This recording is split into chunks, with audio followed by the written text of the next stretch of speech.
ஈரானுக்கும் அமெரிக்காவுக்கும் இடையிலான பேச்சுவார்த்தை நிறைவுக்குள்ள வந்ததுக்கு பிறகு அமைதியாக இருந்த அமெரிக்க ஜனாதிபதி டொனால்ட் ட்ரம்ப் அவர்கள் தன்னுடைய முதலாவது கருத்தினை வெளியிட்டிருக்காரு. தன்னுடைய சமூக வலைதள பக்கத்துல வெளியிட்ட இந்த கருத்து தான் இப்பொழுது சர்வதேச ரீதியில அடுத்த கட்ட நகர்வை கொண்டு செல்வதற்கான அறிவித்தலாக இது இருக்கு.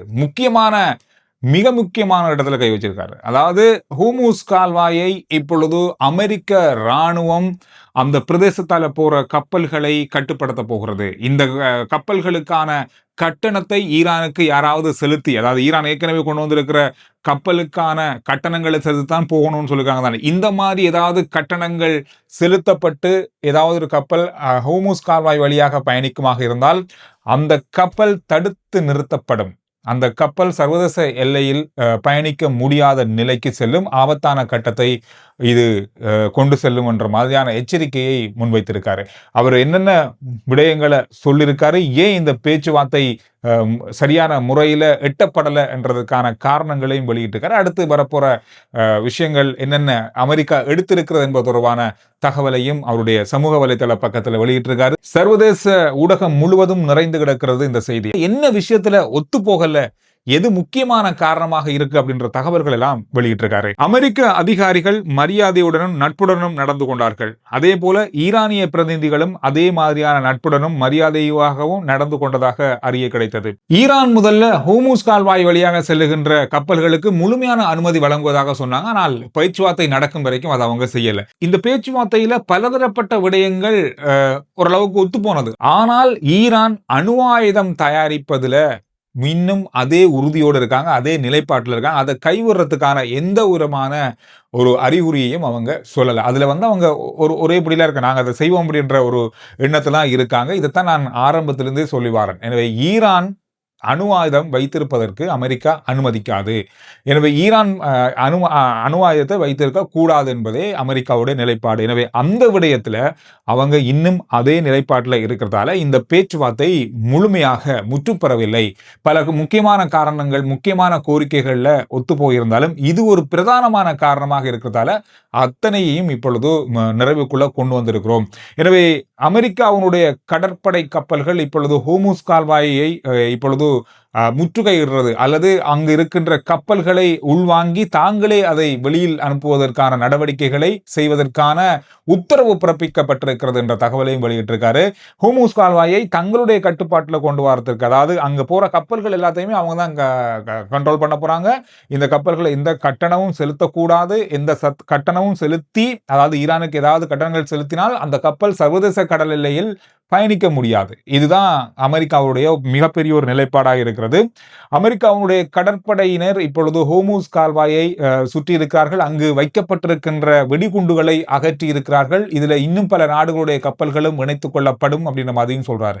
எந்தெந்த நாடுகள் அப்படின்னு சொல்லி இதுவரையில தகவல்கள் வெளியாகல. இப்பொழுது மிக முக்கியமான 2 அமெரிக்காவுடைய கப்பல்கள் இப்பொழுது அங்கு அனுப்பப்பட்டிருப்பதாகவும் அதுல கடற்படைகள் அனுப்பப்பட்டிருப்பதாகவும் இங்கு இருக்கின்ற விடயங்கள் தொடர்பாக இப்பொழுது ஆராயப்பட்டு வருவதாகவும் சொல்லப்பட்டிருக்கிறது. ஈரான் பற்றி இன்னும் எந்த விதமான தகவல்களும் வெளிவரல. அவங்க இதற்கு எந்த வகையான கருத்துக்களை வெளியிட போறாங்க என்பது தொடர்பாகவும் இதுவரையில எந்த தகவலும் இல்லை. ஆனால் இப்பொழுது கடற்படை பக்கமாக அமெரிக்காவுடைய நிலைநிறுத்தல்கள் கொஞ்சம் அதிகரித்திருப்பதாக சர்வதேச ஊடகங்கள்ல செய்தி வெளியாகி இருக்கிறது. இந்த போரானது இப்பொழுது ஹோமூஸ் கால்வாயை நோக்கி நகர்ந்திருக்கிறது.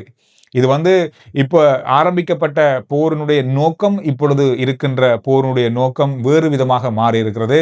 இனி வருகின்ற நாட்கள் ஏன் எப்ப வேணாலும் அமெரிக்க படைகள் ஈரானுடைய இராணுவ தளம் மீதும் முக்கியமான நிலைகள் மீதும் தாக்குதல் நடத்தும் அப்படின்றதையும் அமெரிக்க ஜனாதிபதி தன்னுடைய பதிவில் குறிப்பிட்டிருக்காரு. எப்போ வேணாலும் தாக்குதல் நடத்துறது தயாராக இருக்கிறோம் அப்படின்ற நிலைப்பாட்டில் அமெரிக்கா இருப்பதாகவும் வாஷிங்டன் இதுக்கு தயாராக இருப்பதாகவும் சொல்லியிருக்காரு. இது என்ன விதமான ஒரு நடவடிக்கையாக இருக்க போகுது அப்படின்னு தெரியல. ஆனால் இப்பொழுது அமெரிக்கா முற்றுமுழுதாக ஹோமூஸ் கால்வாயை முற்றுகையிட போகிறது அல்லது அதை கைப்பற்றுவதற்கான நடவடிக்கைகள்ல இறங்க போறாங்க என்பதை இப்பொழுது சர்வதேச ஊடகங்கள் செய்திகளாக வெளியிட்டிருக்காங்க. பலருடைய கணிப்பு என்னன்னு சொன்னா, இது ஒரு பெரிய அளவான ஒரு போராக மாறப்போகிறது.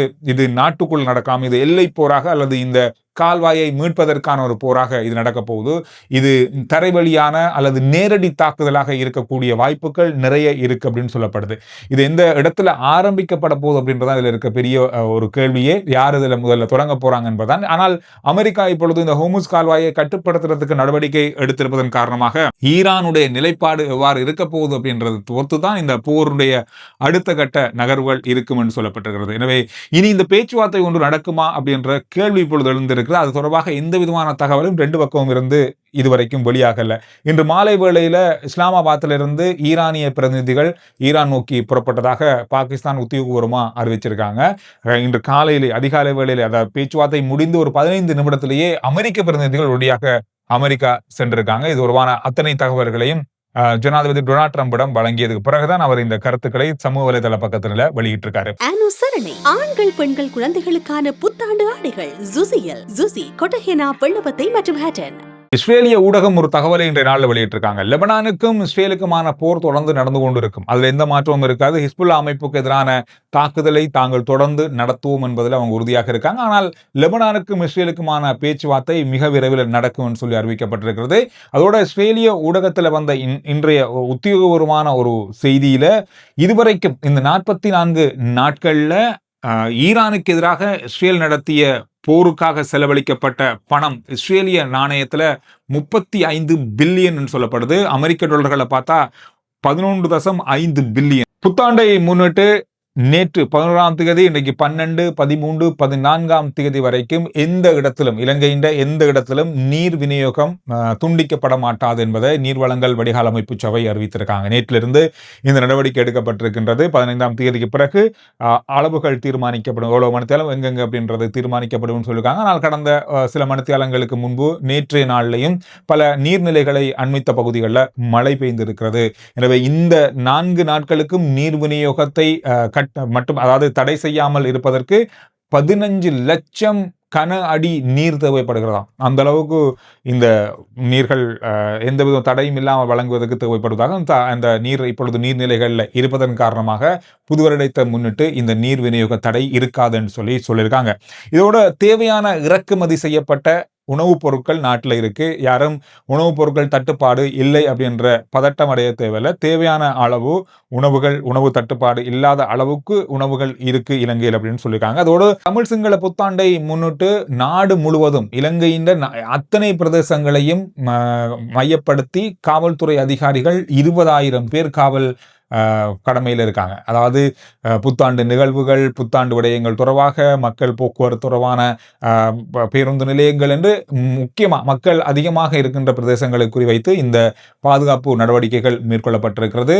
இதை தாண்டி போக்குவரத்து விதிமுறைகளை மீறுவோருக்கு எதிரான சட்ட நடவடிக்கை எடுப்பதற்கு அதிகமான போலீசார் கடமையில் ஈடுபடுத்தப்பட்டிருக்காங்க. வேகமாக போறீங்க, அதோட விபத்துக்களை ஏற்படுத்தும் வகையில் அபாயகரமாக பயணம் செய்கின்ற சாரதிகள் இவங்க எல்லாமே கைது செய்யறதுக்கான நடவடிக்கை எடுக்கப்பட்டிருக்கிறது. காரணம் கடந்த ஒரு கிழமையில 49 பேர் உயிரிழந்திருக்காங்க வீதி விபத்தால மட்டும். நேற்று 11ஆம் தேதி மட்டுமே 13 பேர் உயிரிழந்திருக்காங்க ஒரே நாள்ல இலங்கையில வீதி விபத்தால மட்டும். எனவே இந்த மாதிரி மோசமான வீதி விபத்துகள் இலங்கையில் இடம்பெறதால இந்த கடுமையான நடவடிக்கை எடுக்கப்படும் அப்படின்னு சொல்லி காவல்துறை அறிவிச்சிருக்காங்க. இன்னொரு தரவு வழியாகி இருக்கிறது.